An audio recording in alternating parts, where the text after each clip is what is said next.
ஹரே கிருஷ்ணா கிருஷ்ணா கிருஷ்ணா ஹரே ஹரே, ஹரே ராமா ராம ராமா ஹரே ஹரே. குட்டி கதைகள் 104. இதில் மந்தக மணி எனும் குட்டி கதை காண்போம். முன்பு ஒரு சமயம் துவாரக தாமத்தின் ஆதிக்கத்தின் கீழ் சத்ராஜித் என்ற ஒரு அரசன் இருந்தான். அவன் சூரிய தேவனின் சிறந்த பக்தன் ஆவான். எனவே சூரிய தேவன் அவனுக்கு மந்தகா என்ற ஒரு மணியை வர பிரசாதமாக தந்து அருளி இருந்தார். அந்த மணியின் காரணமாக சத்ராஜித்துக்கும் யது வம்சத்துக்கும் இடையே கருத்து வேறுபாடு ஏற்பட்டது. பின்னர் அந்த அரசன் மந்தக மணியை பகவான் கிருஷ்ணருக்கு தந்ததுடன் தனது மகளான சத்யபாமாவையும் அவருக்கு மனம் செய்வித்ததால் தகராறு நீங்கி அவர்கள் இடையே சுமூகமான உறவு ஏற்பட்டது. இது தவிர ஜாம்பவான் என்பவரின் மகளான ஜாம்பவதியும் பகவான் கிருஷ்ணருக்கு மனம் சேவிக்கப்பட்டால் இப்பொழுது சத்ராஜித் அரசன் யது வம்சத்தின் கோபத்துக்கு ஆளாக நேர்ந்தது எப்படி?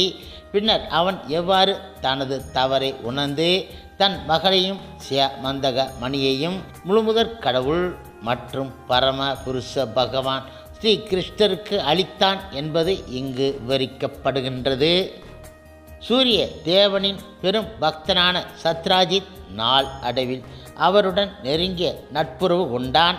அவனிடம் மிகுந்த பிரியம் கொண்டிருந்த சூரிய தேவன் மந்தகா என்ற பெயருடைய ஒரு அரிய மணியை அவனுக்கு பரிசாக அளித்தார். அந்த மணியை ஒரு பதக்கத்தில் பதித்து சத்ராஜித் தனது கழுத்தில் அணிந்து கொண்டு இருந்தான். அப்படி அவன் அந்த மணியை கழுத்தில் அணிந்து கொண்டு வந்தபோது சாட்சாத் சூரிய தேவனை போன்று காட்சியளித்தான். அந்த மணியை அணிந்து கொண்டு அவன் துவாரகா நகருக்குள் வந்ததால் சூரிய தேவன் பகவான் கிருஷ்ணரை காண வந்து இருப்பதாக மக்கள் நினைத்தார்கள். புருஷோத்தமர் எனும் முழுமுதற் கடவுளாகிய பகவான் கிருஷ்ணரை காண தேவர்கள் வருவது உண்டு என்பதை அந்த நகர மக்கள் அறிந்து இருந்ததால் மந்தக மணியை அணிந்து கொண்டு சத்ராஜித் வந்தபோது பகவான் கிருஷ்ணரை தவிர மற்ற எல்லாம் அவனை சூரியதேவன் என நினைத்தார்கள். சத்ராஜித் மன்னனை எல்லோரும் அறிவார்கள் என்றாலும் மந்தக மணியின் அபாரமான பிரகாசத்தின் காரணமாக அவனை அடையாளம் கண்டுகொள்ள முடியவில்லை. இவ்வாறாக ஒருமுறை சத்ராஜித் வந்தபோது சில நகர பிரமுகர்கள் சூரியதேவன் வந்து இருப்பதாக நினைத்து கொண்டு பகவான் கிருஷ்ணரிடம் அவ்வாறு அறிவித்தார்கள். அது சமயம் பகவான் கிருஷ்ணர் சதுரங்கம் ஆடிக்கொண்டு இருந்தார். துவாரகையின் பிரமுகர்களில் ஒருவர் பகவான் கிருஷ்ணரிடம் கூறினார், ஓ அன்பார்ந்த பகவான் நாராயணரே, நீங்கள் புருஷோத்தமராய முழுமுதற் கடவுள். உமது முழு வியாபகமான நாராயணர், அதாவது விஷ்ணு உருவில் உமக்கு 4 கைகளும் சங்கம், சக்கரம், கதை, தாமரை ஆகிய சின்னங்களும் இருக்கின்றன. படைப்பில் எல்லாவற்றிற்கும் நீங்கள் உண்மையில் உடைமையாளர். முழுமுதற் கடவுளாக இருந்தும் நீங்கள் விருந்தாவனத்தில் அன்னை யசோதாவின் மகனாக வாழ்வதற்காக அவதரித்து இருக்கின்றீர்கள். அவள் உம்மை சில சமயங்களில் கயிற்றால் பிணைத்தால் தாமோதரன் என பெயர் பெற்று விளங்குகிறீர்கள். பகவான் கிருஷ்ணர் முழுமுதற் கடவுளான நாராயணர் என்பதை துவாரகா நகரவாசிகள் ஒப்புக்கொண்டார்கள். துவாரகா மக்கள் பகவான் கிருஷ்ணரை தாமோதரன் என மட்டுமில்லாமல் கோவிந்தன் என அழைத்தார்கள். பசுக்கள் இடமும் கன்றுகள் இடமும் அவர் மிகுந்த பிரியம் கொண்டவர் என்பது அதன் பொருள். எதுக்களாகிய தாம் பகவான் கிருஷ்ணருடன் கொண்டுள்ள நெருங்கிய உறவை குறிக்கும் வகையில் அவரை அவர்கள் யது நந்தனன் என அழைத்தார்கள். வசுதேவரின் மகனாக யது வம்சத்தில் பகவான் கிருஷ்ணர் பிறந்து இருந்தார். இவ்வாறாக துவாரகா நகரவாசிகள் பகவான் கிருஷ்ணரை பிரபஞ்சம் முழுமைக்கும் உடைமையாளரான உன்னத அதிகாரியாக கருதி அழைத்தார்கள். பகவான் கிருஷ்ணரை தினந்தோறும் காணும் பாக்கியம் பெற்றதில் பெருமை கொண்டு இருந்த துவாரகவாசிகள் அவரை பல நாமங்களில் அழைத்து மகிழ்ந்தார்கள். இப்பொழுது சத்ராஜித் துவாரகைக்கு வந்தபோது பகவான் கிருஷ்ணர் அங்கு ஒரு மனித பிறவியாக வாழ்ந்தாலும் தேவர்கள் அவரை காண வருவது பற்றி நகர மக்கள் பெருமை அடைந்தார்கள். அவர்கள் பிரகாசமிக்க சூரியதேவன் வந்து இருப்பதாக பகவான் கிருஷ்ணரிடம் கூறினார்கள். சூரியதேவன் துவாரைக்கு வந்தது பற்றி அவர்கள் ஆச்சரியப்படவில்லை. ஏனென்றால் முழுமுதற் கடவுளை காண விரும்புபவர்கள் அவர் யதுகுலத்தில் தோன்றி துவாரையில் யதுக்களின் குடும்பத்தில் ஒருவராக வாழ்வதை அறிவார்கள் என்பது துவாரகா வாசிகளுக்கு தெரியும். அதனால் பெருமகிழ்ச்சியுடன் பகவான் கிருஷ்ணரிடம் அவர்கள் அவ்வாறு அறிவித்தார்கள். அவர்கள் அறிவித்ததை கேட்டதும் எல்லாம் அறிந்த முழுமுதற் கடவுளாகிய பகவான் கிருஷ்ணர் புன்னகை பூத்தார். துவாரகா வாசிகள் இடம் மிகுந்த பிரியம் கொண்டு இருந்த பகவான் கிருஷ்ணர் வந்து இருந்தது சூரியன் தேவன் கிடையாது. அவன் இடமிருந்து அரிய மணியை பெற்ற சத்ராஜித் மன்னன் தனது செல்வச் சிறப்பை எடுத்து காட்டுவதற்காக வந்து இருக்கிறான் என்பதை அவர்களுக்கு கூறினார். சத்ராஜித் மன்னன் உண்மையில் பகவான் கிருஷ்ணரை காணும் நோக்கத்துடன் வரவில்லை. மந்தக மணியை அடைந்ததால் அவன் மிகவும் கர்வம் உற்று இருந்தான். அந்த மணியை ஆலயத்தில் வைத்து அதை பூஜிப்பதற்காக பிராமணர்களை நியமித்து இருந்தான். ஜடப்பொருளை வழிபடும் அறிவு குறைந்தவர்களுக்கு இவன் ஒரு உதாரணம். அறிவு குறைந்தவர்கள் இக உலக நலன்களை கருதி பிரபஞ்சத்தினுள் சிருஷிக்கப்பட்டு இருக்கும் தேவர்களை வணங்குவது பகவத்கீதையில் குறிப்பிடப்பட்டு உள்ளன. இவர்கள் ஜட புலன்களின் திருப்தியை நாடுபவர்கள். பகவான் கிருஷ்ணர் பின்னர் வேண்டியும் மந்தக மணியை சத்ராஜித் அவருக்கு தரவில்லை. பதிலாக அவன் அந்த மணியை வழிபாட்டிற்காக ஆலயத்தில் பிரதிஷ்டை செய்தான். அந்த மணியை யார்தான் வழிபட மாட்டார்கள்? மந்தக மணி தனது வலிமையால் தினமும் ஒரு பெரிய அளவிலான தங்கத்தை உற்பத்தி செய்தது. அந்த மந்தக மணி தினந்தோறும் 170 பவுண்டு எடையுள்ள தங்கத்தை உற்பத்தி செய்தது. இந்த மணி வழிபடப்படும் பிரதேசத்தில் பஞ்சம் ஒருபோதும் தலை காட்டுவது இல்லை என வேத இலக்கியங்கள் இருந்து அறியப்படுகின்றது. அது மட்டும் இல்லாமல் இது இருக்கும் இடத்தில் நோய், கொள்ளை நோய் போன்ற துர்சம்பவங்கள் எதுவும் நேர்வது கிடையாது. சிறந்த பொருட்களெல்லாம் நாட்டை ஆளும் மன்னனுக்கு தரப்பட வேண்டும் என்பதை பகவான் கிருஷ்ணர் உலக மக்களுக்கு அறிவுறுத்த விரும்பினார். பல அரச வம்சங்களின் பெருந்தலைவரான உக்கிரசேன மன்னர் பகவான் கிருஷ்ணரின் பாட்டனாரும் ஆவார். எனவே மந்தக மணியை உக்கிரசேனருக்கு தரும்படி பகவான் கிருஷ்ணர் சத்ராஜித்திடம் கூறினார்.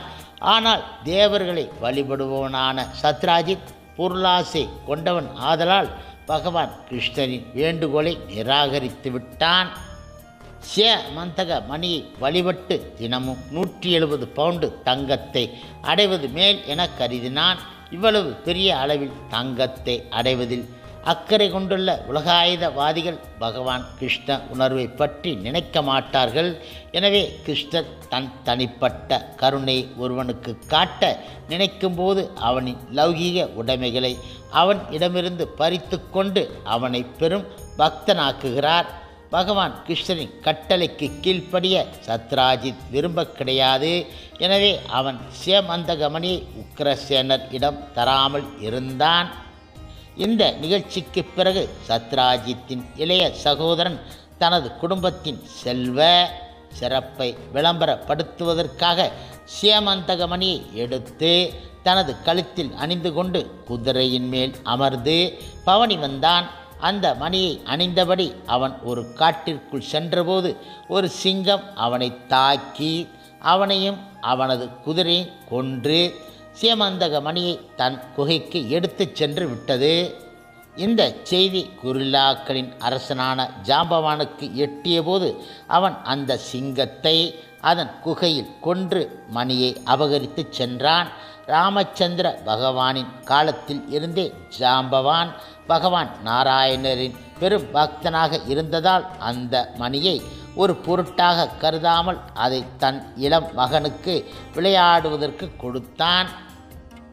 மந்தக மணியை எடுத்து சென்ற சகோதரன் ஆன பிரசேனன் திரும்ப வராதது கண்டு சத்ராஜித் பதட்டமடைந்தான்.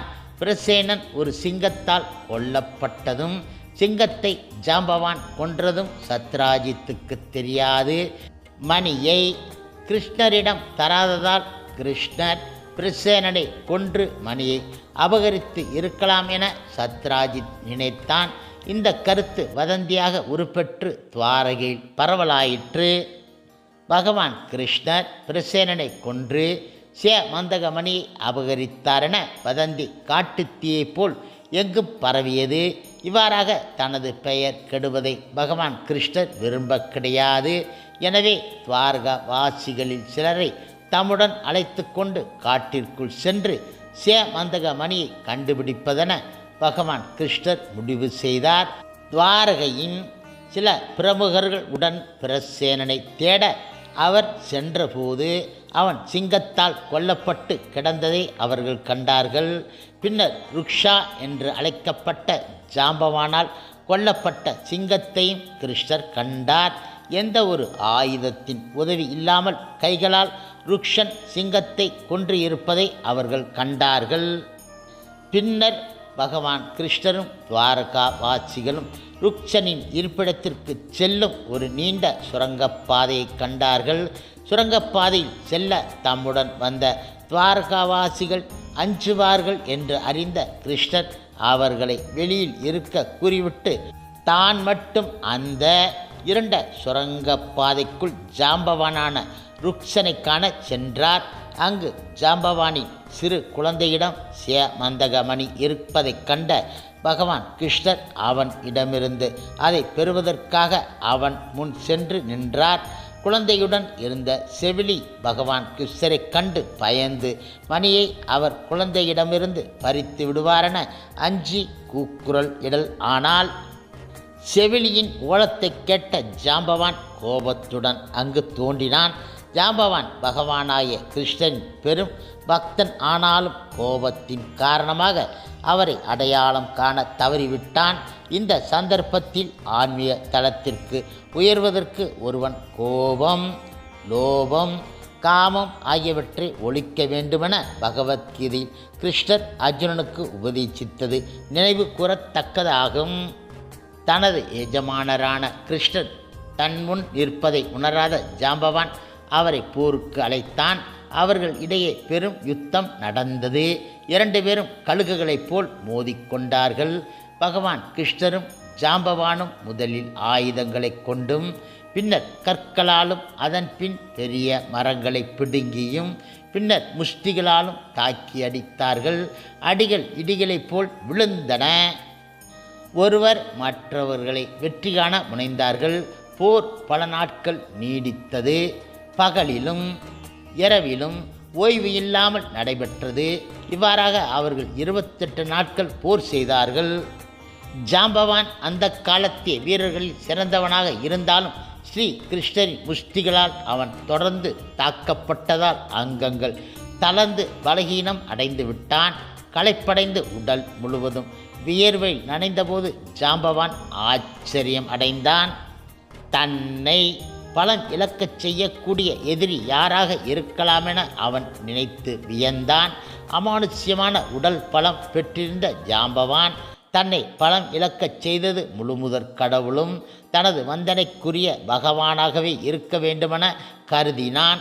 இந்த நிகழ்ச்சி பக்தர்கள் கவனிக்க வேண்டிய ஒன்று. ஆரம்பத்தில் அவன் பகவான் கிருஷ்ணரை அடையாளம் காண முடியவில்லை. ஏனென்றால் இக உலக பற்று அவனின் பார்வை மறைத்து இருந்தது. அவன் தனது உடல் வலிமையிலும் மந்தக மணியிலும் மிகுந்த பற்றுதல் கொண்டு இருந்தான். அந்த மணியை கவர்ந்து செல்ல வந்து இருக்கிறார் என நினைத்து ஜாம்பவான் கோபம் அடைந்தான். இதுவே ஜடநிலை. உடல் பலம் மிகுதியாக இருந்தாலும் அது கிருஷ்ணரை அறிய அவனுக்கு உதவ கிடையாது. விளையாட்டுக்காக கிருஷ்ணர் ஜாம்பவானுடன் யுத்தம் செய்தார். பகவான் கிருஷ்ணர் மனிதருக்கு உள்ள இயல்புகளும் உள் உணர்ச்சிகளும் அவரிடம் இருக்க காண்கின்றோம். சில வேளைகளில் அவர் விளையாட்டு நிமித்தம் தனது உடல் பலத்தை வெளிப்படுத்துவதற்காக அதற்காக தகுதி உடைய ஒரு பக்தனை தேர்ந்து எடுக்கின்றார். ஜாம்பவான் உடன் இவ்வாறு விளையாடி மகிழ கிருஷ்ணர் விரும்பினார். ஜாம்பவான் இயல்பில் பக்தனே ஆனாலும் தனது உடல் பலம் மூலம் அவருக்கு சேவை செய்தபோது அவர் கிருஷ்ணரே என்பது அறியாமலேயே அவருக்கு சேவை செய்தான். கிருஷ்ணர் போரிட்டு மகிழ்ந்தவுடன் தன்னுடன் போரிட்டவர் முழுமுதற் கடவுளாய கிருஷ்ணர் என்பதை ஜாம்பவான் புரிந்து கொண்டான். சேவையின் மூலம் அவன் கிருஷ்ணரை அறிந்தான் என்பது கருத்து. சண்டையிடுவதும் சில சமயங்களில் பகவான் கிருஷ்ணருக்கு திருப்தியை தருகின்றது. இப்பொழுது ஜாம்பவான் இடம் திருப்தியடைந்த பகவான் கிருஷ்ணர் போரினால் அவனுக்கு ஏற்பட்டு இருந்த உடல் நோவை போக்குவதற்காக தனது தாமரை திருக்கரங்களால் அவன் உடல் முழுவதையும் தடவி கொடுத்தார். ஜாம்பவானுக்கு போரினால் ஏற்பட்ட களைப்பு உடனடியாக நீங்கிவிட்டது. பகவான் கிருஷ்ணர் ஜாம்பவானை வனராஜன் என்று அழைத்தார். ஏனென்றால் உண்மையில் வனத்தில் அரசன் அவனே, சிங்கம் கிடையாது. ஆயுதங்களின் உதவி இல்லாமல் வெறும் கைகளால் ஜாம்பவான் சிங்கத்தை கொன்று இருந்தான். மந்தகமணி காணாமல் போனதில் இருந்து தனக்கு கெட்ட பெயர் ஏற்பட்டு இருந்ததால் அதை கேட்டு பெரும் பொருட்டு தாம் வந்து இருப்பதாக கிருஷ்ணர் ஜாம்பவானிடம் கூறினார். நிலைமையை புரிந்து கொண்ட ஜாம்பவான் உடனே மந்தகமணியை பகவான் கிருஷ்ணரிடம் சமர்ப்பித்தது மட்டும் இல்லாமல் திருமண வயதை அடைந்து இருந்த தன் மகளான ஜாம்பவதியை கிருஷ்ணருக்கு திருமணம் செய்வித்து வைத்தான். ஜாம்பவதியின் திருமணமும் மந்தகமணி கிருஷ்ணருக்கு அளிக்கப்பட்டதுமான சம்பவங்கள் மலைக்குகைக்குள் நடைபெற்றன.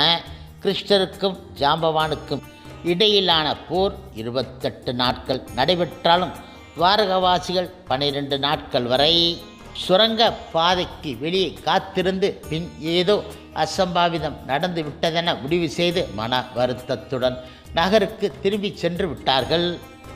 பகவான் கிருஷ்ணர் இல்லாமல் அவருடன் சென்ற துவாரகவாசிகள் நகருக்கு திரும்பிய போது கிருஷ்ணரின் அன்னையான தேவகி, தந்தை வசுதேவர், முதல் மனைவியான ருக்மிணி, நண்பர்கள், உறவினர்கள், அரண்மனைவாசிகள் உட்பட்ட குடும்பத்தினர்கள் மிகவும் துக்கமடைந்தார்கள்.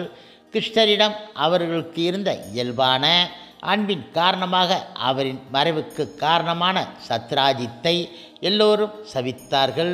பின்னர் கிருஷ்ணர் திரும்பி வர வேண்டுமென பிரார்த்திப்பதற்காக அவர்கள் சந்திரபாகா தேவியின் ஆலயத்திற்கு சென்றார்கள். துவாரகவாசிகளின் பிரார்த்தனைகளால் திருப்தியடைந்த தேவி அவர்களுக்கு நல்லாட்சிகளை வழங்கினாள். உடனே கிருஷ்ணர் தன் புதிய மனைவியாகிய ஜாம்பவதியுடன் அவர்கள் முன்பு தோன்றினார். அவர்களை கண்ட துவாரகாவாசிகளும் கிருஷ்ணரின் உறவினர்களும் மிகவும் மகிழ்ச்சியடைந்தார்கள். யமலோகம் சென்ற ஒரு உறவினனை திரும்ப பெற்றது போன்று அந்த நகரவாசிகள் ஆனந்தம் அடைந்தார்கள். போரில் கிருஷ்ணர் மிகுந்த சிரமங்களை அடைந்து இருக்க வேண்டுமென நினைத்து நம்பிக்கை இழந்து நகரம் திரும்பிய துவாரகவாசிகள் கிருஷ்ணர் தாம் மட்டுமின்றி ஒரு புதிய மனைவியையும் அழைத்து கொண்டு திரும்பியதை கண்டதும் மிக மிக மகிழ்ச்சியடைந்து அதை ஒரு விழாவாக கொண்டாடினார்கள். பின்னர் உக்ரசேன மன்னன் முக்கியமாக அரசர்களையும் பிரமுகர்களையும் வரவழைத்தான். அந்த சபைக்கு சத்ராஜித்தும் அழைக்கப்பட்டு இருந்தான். சபையின் முன் கிருஷ்ணர் தாம் ஜாம்பவான் இடமிருந்து மந்தக மணியை பெற்று வந்ததையும் விவரித்து கூறினார். மகிமை வாய்ந்த அந்த மணியை சத்ராஜித் மன்னன் இடம் திரும்பத்தர கிருஷ்ணர் விரும்பினார். கிருஷ்ணரின் பெயர் அனாவசியமாக கெடுவதற்கு காரணமாக இருந்ததற்காக சத்ராஜித் மன்னன் மிக மிக வெட்கமடைந்தான்.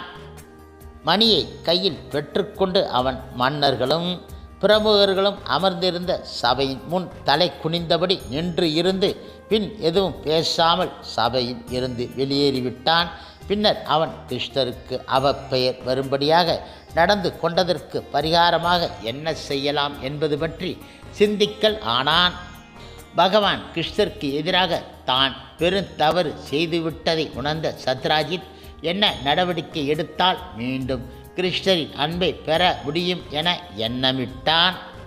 ஜட பொருளான மந்தக மணியின் மீது கொண்ட முட்டாள்தனமான பற்றுதலால் ஏற்பட்ட இக்கட்டான நிலையில் இருந்து விடுபட சத்ராஜித் மிக மிக ஆவலாக இருந்தான். கிருஷ்ணருக்கு எதிராக தான் புரிந்த குற்றத்திற்காக அவன் உண்மையாகவே மிகவும் மனம் வருந்தி அதற்கான பரிகாரம் செய்ய விளைந்தான். அவனிடமிருந்து கிருஷ்ணர், அதாவது அவன் உள்ளிருந்து கிருஷ்ணர் அவனுக்கு நல் அறிவு புகட்டியதால் அவன் சேமந்தக மணியையும் தன் அழகிய மகளையும் கிருஷ்ணருக்கு பரிசாக அளிப்பதென முடிவு செய்தான். சத்ராஜித்தின் மகளான சத்யபாமாவுக்கும் கிருஷ்ணருக்கும் திருமணம் நடந்தேறியது. மிகுந்த அழகியான சத்யபாமாவை கரம் பிடிக்க பல அரசகுமார்கள் விரும்பி கேட்டிருந்தும் சத்ராஜித் உயர் தகுதிகள் பல பெற்றிருந்த தனது மகளுக்கு தகுந்த வரன் வேண்டுமென காத்து இருந்தான். கிருஷ்ணரின் அருளால் அவருக்கே அவளை திருமணம் செய்வித்து வைத்தான். இப்பொழுது சத்ராஜித்திடம் மிகவும் திருப்தியடைந்த கிருஷ்ணர் தனக்கு சேமந்தக மணி தேவையில்லை என அறிவித்தார். முன்பு போலவே அதை நீ ஆலயத்தில் வைத்துவிடு, அப்போது அந்த மணியால் எல்லோரும் நல்ல பயன்களை பெறலாம். துவாரகாவில் அந்த மணி இருக்கும்போது நகரில் பஞ்சம், பிணி போன்ற தொல்லைகள் எதுவும் ஏற்பட மாட்டா என பகவான் கிருஷ்ணர் கூறினார். ஹரே கிருஷ்ணா கிருஷ்ணா கிருஷ்ணா ஹரே ஹரே, ஹரே ராமா ராம ராமா ஹரே ஹரே.